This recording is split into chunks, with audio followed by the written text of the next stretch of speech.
celebrar a Sagrada Família e aproveitar este momento para refletir sobre a nossa própria família. Nos é colocado um modelo: José, Maria e Jesus, para que nós possamos imitá-los. E estudamos na carta aos Colossenses algo fundamental que pode nos ajudar a entender a Sagrada Família e a colocar leis dentro da nossa própria casa. O amor é o vínculo da perfeição. Não é o dinheiro, é o amor.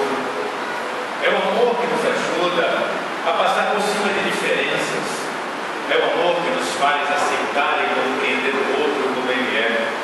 É o amor que nos ajuda a motivar aquelas pessoas que amamos. É o amor que nos leva ao perdão. Dinheiro não é vínculo de perfeição. Muitas vezes é ele que deteriora o coração de uma família e faz com que as pessoas se separem. O amor é o vínculo da perfeição. E entre José, Maria e Jesus havia um amor perfeito. Um amor que se transformou em doação. A doação de José para cuidar de Maria e Jesus. A doação de Maria a Deus para ser a mãe do Salvador. A doação de Jesus a toda a humanidade, inclusive a sua própria família, como homem em Deus para a nossa santificação. Uma família que, através do amor, viveu a generosidade do pai, da mãe e do filho. Uma família que certamente vivia de uma maneira muito natural no ambiente da oração. José, um homem justo, que sabia dar a Deus o que era de Deus, que certamente foi ele encarregado a introduzir Jesus nos primeiros passos da fé, como era a tradição na sua época dentro do povo judeu. O pai era encarregado de dar os primeiros passos, vamos chamar assim, na catequese do filho, tanto na vida espiritual como na vida humana, tanto que normalmente os filhos tinham a mesma profissão que o pai. Jesus foi assim. Maria, o seu cuidado com as coisas próprias da mulher da sua época, sabendo levar o seu filho às coisas de Deus. Ela, que era serva do Senhor, certamente deixou no coração de Jesus muitos ensinamentos que mais tarde vamos escutar do Senhor.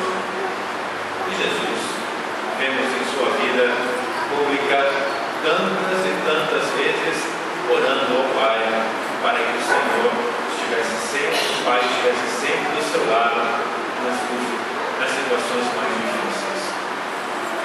Uma família que vive na harmonia graças à presença de Deus. Uma família que vive em paz graças ao amor que une a família. Uma família que vive na unidade graças à busca da vontade de Deus. Todos ali buscavam cumprir a vontade do Senhor.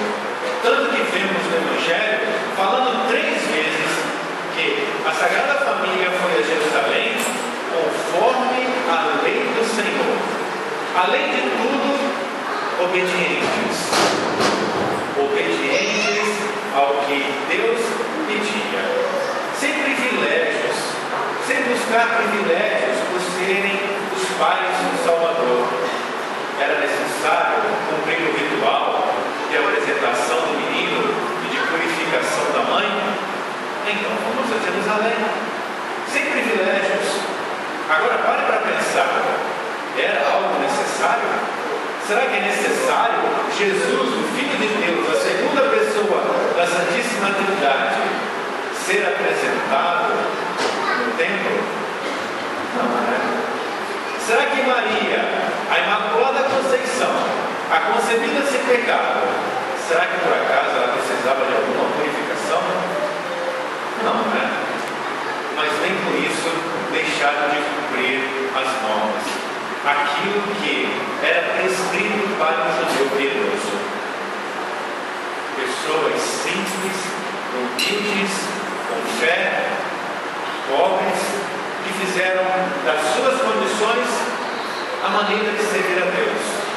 Diz o Evangelho que ofereceram um par de bolinha ou 2 pombinhos, que é o menor sacrifício que um judeu poderia oferecer nesse ritual, tão pobres que eles eram. Mas é aí que eu me pergunto: a pobreza por acaso é impedimento para a felicidade? A pobreza por acaso é impedimento para a felicidade dentro de casa? Olhem para a Sagrada Família e vamos descobrir que, se temos o essencial, temos tudo o que precisamos. E eles tinham Deus e o amor de um para com o outro, o essencial. Na sua pobreza, deram tudo de si mesmos para fazer a vontade do Pai. Esta é a Sagrada Família. E isso tem que ser um modelo para você e para todos nós como família. Coloque Deus no centro da sua família e você verá os efeitos que isso é capaz de produzir. Tendo Deus no coração de cada um dos membros da sua casa. As leituras de hoje, que nos dão um caminho para conseguir isso, são maravilhosas. Não dá para refletir sobre tudo o que a Sagrada Escritura hoje nos coloca. Quem nunca leu o livro do Eclesiástico, pois aqui fica o convite: leia, vale a pena. Tem muitos ensinamentos. E hoje, na primeira leitura, vimos o desdobramento do 4º mandamento: honra teu pai e tua mãe. Aqui ouvimos as obrigações de nós filhos, de todo filho para com os seus pais, e de uma maneira belíssima. Olha só o que Deus é capaz de falar para nós filhos em relação aos nossos pais. Quem honra o seu pai alcança o perdão dos pecados. Olha só que coisa maravilhosa. Evita cometê-los e será ouvido na oração cotidiana. Olha, se você honra teu pai, Deus vai te ouvir. Deus ouve a oração daqueles que sabem respeitar os pais. Nós, filhos, temos que aprender muito mais a respeitar nossos pais. Como vejo jovens se confessando por falar algo com seus pais, por brigarem com seus pais.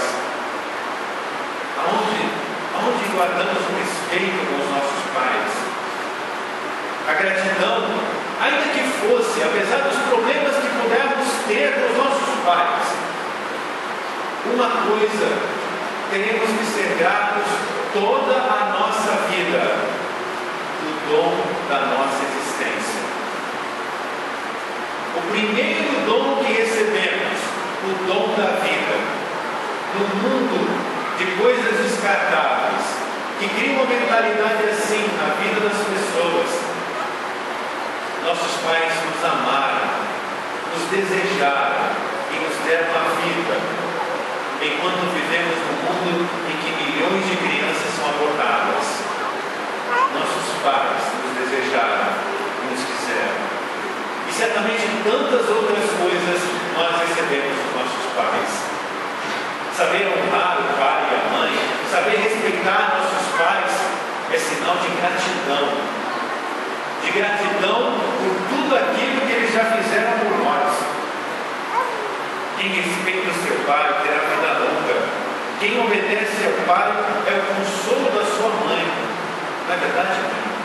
Não é verdade que às vezes dói o coração quando você vê um filho falando alto com o seu marido, com o pai dele, com o pai dela? Meu filho, não para teu pai na velhice e não lhe causes desgosto enquanto ele vive. Mesmo que ele esteja perdendo a lucidez, procura ser compreensivo com ele. Às vezes, em nossas famílias, ao final da vida dos nossos pais, os papéis se invertem. Eles durante anos despertaram de madrugada, nos deram de mamar, cuidaram quando estávamos doentes, quando nem sequer éramos capazes de dizer o que doía e por que doía. Lá estavam eles atrás de nós, cuidando e protegendo, fazendo e procurando o melhor para nós. Talvez no final da vida deles, somos nós que tenhamos que cuidar deles. Isso é sinal de gratidão. Gratidão para com eles. Por isso, hoje, tendo essas leituras, ontem, quando meditava, rezava, eu pensava o que falar hoje, naturalmente vinha ao meu coração e à minha memória o último momento que eu tive com a minha avó em Curitiba, sentada no sofá, e eu do lado dela, segurando a mão dela. Minha avó teve durante 18 anos Parkinson. Durante essa trajetória, vocês sabem que é uma doença degenerativa, que a pessoa vai perdendo os movimentos, a memória. Meu avô faleceu de câncer e minha mãe trouxe ela para cuidar da sua própria mãe. E digo para vocês, minha avó não era fácil não, viu? Minha avó tinha um gênio terrível. Antes de adoecer, ela era dura na queda. Você tem uma ideia, quando meu pai e minha mãe se casaram, ou melhor, foram comunicar ou pedirem ao meu avô, à minha avó, para se casarem, meu pai tinha 20 anos, minha mãe tinha 18. A primeira pergunta que a minha avó fez para minha mãe foi: você está grávida? Eu nasci 2 anos depois. Minha avó não era fácil, mas ela desceu, meu avô morreu, e minha mãe trouxe ela para casa e cuidou dela todos os anos que ela durou durante essa enfermidade. Nesse dia eu estava com ela do lado, minha avó já quase não me reconhecia, conhecia sempre minha mãe, porque todo dia minha mãe estava ali, e eu segurando a mão da minha avó, falando com ela algumas coisinhas, mas sem muito traquejo com a coisa, e minha mãe ajoelhada na frente da minha avó, brincando com ela, arrancando um sorriso dela, conversando com ela sem receber uma resposta sequer. Ela já não falava, mas estava ali, a filha cuidando da mãe, trocando de papel com a mãe. Agora era a filha que cuidava da mãe. Eu nunca vou me esquecer disso. Isso se chama gratidão. E apesar de todas as coisas já passadas, que não vale a pena aqui comentar, por que não retribuir? Se tem uma coisa inútil na vida, é levar ressentimentos e mágoas. Ou coisa inútil que fazemos, levar dentro do nosso coração ressentimento de coisas passadas. Isso só nos faz pesar cada vez mais e sermos pessoas amargas. Graças a Deus, minha mãe nunca deixou que coisas passadas me impedissem de servir a própria mãe. Assim, o Senhor nos pede para termos cuidado com os nossos pais. Filhos, nós sempre seremos devedores dos nossos pais. Quando nós chegamos em Curitiba, meu pai não tinha um tostão no bolso. Foi na padaria, eu era um filho mais velho, e comprou fiado lá, pão e leite. E a partir daquele momento, quando ele viu que era um novo momento da família dele, e ele fumava, ele disse: nunca mais vou fumar na minha vida. Se tem alguma coisa que eu tenho que abrir mão, é algo para mim, mas nunca vou deixar de dar nada para meus filhos. E assim fez. E assim fez. A família tem que ser algo sagrado para nós.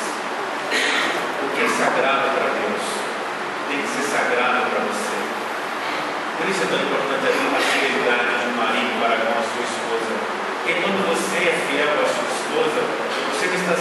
só a ela, você está sendo fiel à sua família.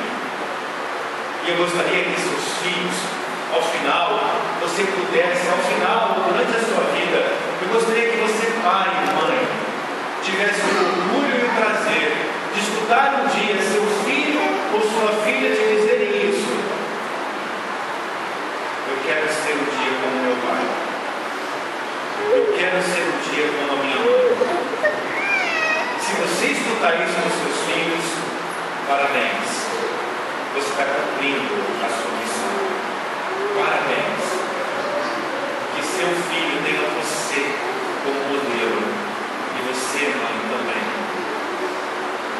Na segunda leitura, não dá nem para falar muito, porque se eu fosse casado, eu faria um quadro dessa leitura. Se eu fosse casado, eu colocaria um quadro na minha casa desse trecho da carta aos Colossenses. Esse aqui é um ensinamento para a família inteira. Esposas, sede solícitas para com os vossos maridos, como convém no Senhor. Ele gosta de ovo frito, faz um ovo frito para ele. Ele gosta de torresmo, faz um torresminho para ele, vai. Não custa. Seja solícita. Vai. Faz o agrado. Sabe que às vezes as pessoas, homens, tá? Homens, você pensar que homem não, homem machão, né? Homem não fala essas coisas. Então, escuta essa. Sabe que tem muito homem que reclama que a mulher não faz carinho nele? É ele que procura fazer carinho na mulher. Maridos, amai vossas esposas e não sejais grosseiros com elas. Isso não acontece, né, gente? Não, né? Não, quase nada, né? Pega lá a cerveja. Quase nada. Filhos, obedecei com tudo aos vossos pais, pois isso é bom e correto no Senhor. Pais, não intimideis os vossos filhos, para que eles não desanimem. Para que eles não desanimem. Às vezes, estreitamos tanto na educação dos filhos que eles viram robôs. Não. Criança é criança. E tem atitude de criança. Criança quer brincar. Adolescente tem os problemas dele. Você tem que saber que é assim. São etapas da vida. Não queira que crianças tenham atitudes de adultos. É assim. É assim. Porque nós não precisamos ser iguais. Até mesmo dentro da nossa própria casa. Para pensar. Você é igual ao seu irmão? É igual à sua irmã? Lá em casa somos todos diferentes. Todos. Por isso, nós precisamos ter essas virtudes colocadas por São Paulo dentro da nossa casa. Revestimos de sincera misericórdia, bondade, humildade, mansidão, paciência, suportando-vos uns aos outros e perdoando-vos mutuamente, se um tiver queixa do outro. Sabe o pecado que eu mais escuto em confissão? Impaciência. Como nós somos impacientes? E sabe por quê? Porque queremos que os outros sejam iguais a nós. Porque queremos que as pessoas façam como nós fazemos. Ou façam em um determinado momento que nós queremos. Impacientes. Deveríamos ser mais bondosos e humildes. Pais, não deleguem a educação de seus filhos. O mundo melhor que você quer e que eu quero, a cidade melhor que você quer e eu quero, começa dentro da tua casa, começa na tua família. O mundo melhor começa aí. Aí, quando você educa seu filho a ser honesto, a dizer para ele: meu filho, você vai para a escola, não copie do seu amigo, isso é feio, não minta. Meu filho, seja honesto sempre. Aprenda a repartir as coisas com seus amigos. Aprenda a ser justo. Delegamos às vezes muitas coisas para a escola e para a igreja. Quando é que você ensina seu filho a rezar? Você chama ele para rezar e olha, eu te digo, ensine ele enquanto ele é pequeno, tá? Porque a árvore que nasce torta, depois, meu amigo, depois você vai penar. Porque quem ama, corrige. Ah, quem ama, corrige. Porque não dá para educar ninguém dizendo só sim. É preciso muitas vezes dizer não. E nós, filhos, aprendamos a aceitar o não de nossos pais. Não dá para educar ninguém dizendo só sim. E mesmo que ele fale, ele faça a cara feia, mesmo que ele chore, e mesmo que você chore, é melhor chorar enquanto ele é pequeno, porque depois você pode chorar pro resto da vida. Porque tem coisas que nós consertamos enquanto são pequenos, mas depois existem coisas quando são grandes que não dá mais para consertar. Por isso, pais, não deleguem a educação dos seus filhos. Vocês são os primeiros educadores deles. Perdoando, ajudando, motivando, colocando o amor como centro da sua família, através da sua palavra, através do seu testemunho. Quem não corrige é indiferente. Mostrar o certo, mostrar o errado. Tempos bons naqueles em que nós tínhamos famílias grandes. O mundo de hoje quase que nos proíbe a ter famílias pequenas, mas tempos bons em que nós éramos educados pelas nossas mães que ficavam em casa para cuidar dos filhos. Tempos bons em que nas famílias grandes aprendíamos muitas coisas de maneira natural. Quer ver? Quem teve 7, 8 irmãos, tenho certeza que vestiu muita roupa de irmão mais velho. Não é verdade? Que quando nós ganhávamos uma bola, a bola não era do João, a bola era de todo mundo. O brinquedo não era do Pedrinho, o brinquedo era de todo mundo. A boneca não era só da Maria, era de todas as meninas. Aprendimos a partilhar as coisas. Hoje vivemos com crianças mimadas e às vezes egoístas. E como vamos querer depois que nossas crianças sejam generosas? Aprender a partilhar, aprender a... Eu lembro de uma família em Macaé que eram 7 filhos.